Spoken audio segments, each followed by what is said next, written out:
Bosá noha je prý nejdokonalejší nástroj na běhání. Dokonalý tak, že podle některých vědců nepotřebuje obutí. Údajně lépe než bota tlumí nárazy. Péruje kolem prstů ve střední části chodidla, v achilovce i v kotníku. Běžecká bota podle zastánců bosoběžectví všechny tyto přednosti chodidla potlačuje. Jenže vyběhnout na boso není jen tak. Vyžaduje to pečlivou přípravu, velkou dávku sebezapření a překonání bolesti. Adéla Klingorová se právě chystá odhodit boty. Běžím. Mám boty. Odpružují a zvedají mi patu, zpevňují klembu, odvádějí pot a údajně i prodlužují krok. I přes všechny tyto zdánlivé výhody jsem se rozhodla. Moje boty na chodníku osiří. A já vyběhnu jen tak na boso.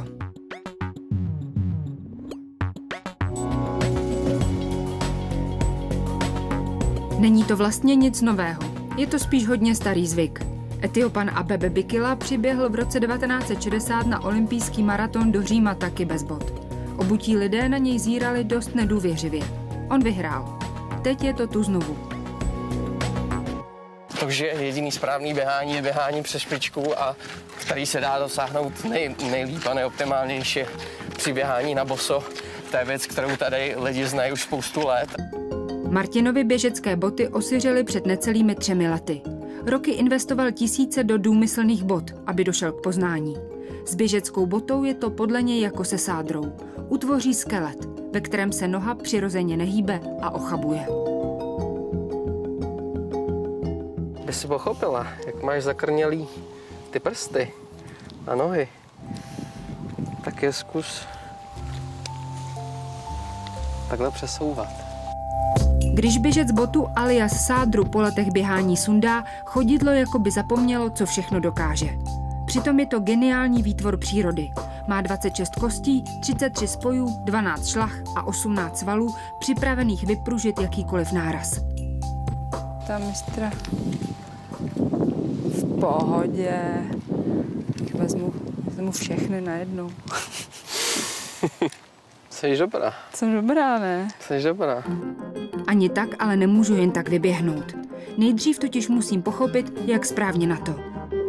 Běžecký krok vypadá tak přes špičku, že tam je dopad na přední část nohy, kdy vy na ní zapružíte a zase se z ní odrazíte. A pata se té podložky jenom lehce dotkne.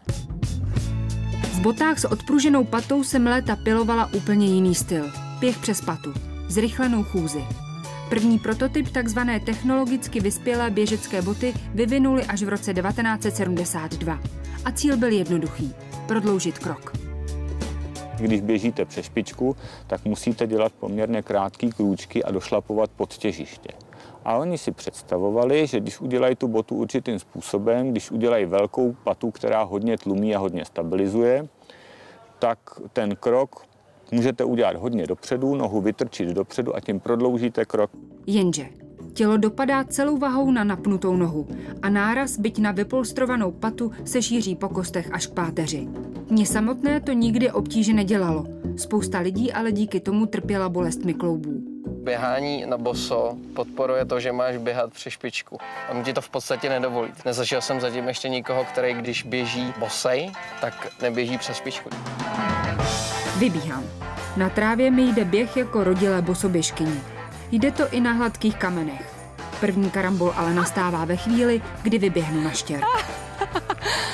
Tak jsem doběhla. Bosoběžec skončil. Jak je možné, že Martin štěrkovou cestu zvládá poměrně v pohodě, pochopím až v momentě, kdy se zadívám na jeho chodidla. Oproti těm mým mají mozolnatou krustu, která se začíná podobat podrážce. Má lety vypracovanou výhodu. Já bych takovou ozdobu ženského chodidla nechtěla a tak mi zbývá jediné. Sebezapření. Teď se to volí, musíš zrychlit. Jo? Jo, zrychluju. Jo. Dobrý. Cítíš to, jak běžíš po špičky. Okej, pojď. Proti bolesti mi pomáhá co nejrychlejší běh. Na lesní cestě, kde jsou kamínky, žaludy a větvičky, musí člověk bolení zkrátka utéct. Cestu vzhůru po kořenech Martin vyběhne jako by nic. Já zpočátku klopítám. Jo. Pak ale přijde mé velké finále. Vyběhnu do vrchu taky. Dobrá jsem, ne?